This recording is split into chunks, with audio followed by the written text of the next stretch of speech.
12 एप्रिलला केंद्रीय गृहमंत्री अमित शहा महाराष्ट्र दौऱ्यावर आहेत।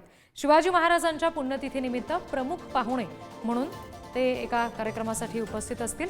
रायगडावर वेगवेगळ्या कार्यक्रमांचं आयोजन केलेलं आहे आणि फडणवीस, अजित पवार, शिंदे सुद्धा या वेळेला उपस्थित असतील।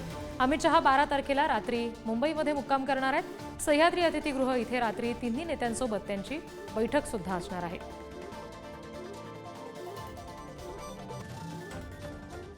आणखी तपशील घेऊया। प्रतिनिधी सुशांत सावंत आपल्याशी जोडले गेलेले आहेत, त्यांच्याशी बोलूया। सुशांत, रायगडावर तर जे कार्यक्रम आहेत त्याच्यासाठी अमित शहा येत आहेत, पण सह्याद्री अतिथीगृहावर तिन्ही नेत्यांसोबतची जी बैठक आहे त्याच्यात सुद्धा काही गोष्टी घडण्याची शक्यता, या बैठकीदरम्यान नेमकं काय होऊ शकतं? रिद्धी, आपण जर बघितलं असेल तर केंद्रीय गृहमंत्री अमित शहा 12 तारीखला महाराष्ट्र दौऱ्यावर आहेत। सकाळी खऱ्या अर्थाने ते रायगडवर असतील कार्यक्रमांना, त्यानंतर दुपारी 2 वाजता ते सुनील तटकरे यांच्या घरी जातील आणि त्यानंतर ते मुंबईत येणार आहेत। मुंबईमध्ये विलेपार्ले ते 4 ते 6चा कार्यक्रम आटोपल्यानंतर अमित शहा सह्याद्री अतिथीगृह येतील। त्या रात्री सह्याद्री अतिथीगृहावर त्यांचा मुक्काम आहे आणि या दरम्यान तिन्ही प्रमुख नेत्यांसोबत ते चर्चा करणार आहेत।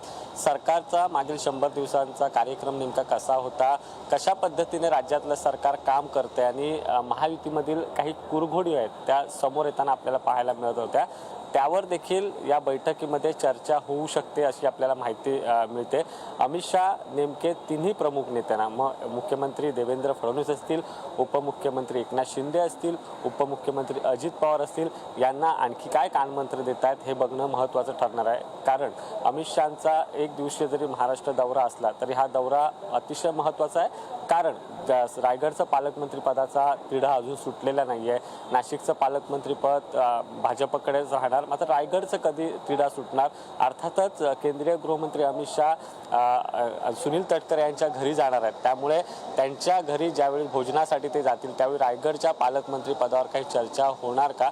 आणि अमित शहांच्या दौऱ्यानंतर हा पालकमंत्री पदाचा जो पेच सुरू आहे रायगड आणि नाशिकचा, तो सुटणार का? अमित शहा यामध्ये काही मध्यस्थी करणार का हे बघणं महत्त्वाचं ठरणार आहे। मात्र अमित शहा सकाळी 9 वाजता पुण्यात येतील, त्यानंतर पुण्यावरून रायगडावर येतील। रायगडावर विविध कार्यक्रमांचं आयोजन करण्यात आलेलं आहे, त्या ठिकाणी भेट देतील आणि त्यानंतर दुपारी ते सुनील तटकरे यांच्या घरी येतील अशी आपल्याला माहिती मिळते। रिद्धी जी, धन्यवाद सगळ्या तपशिलांसाठी सुशांत।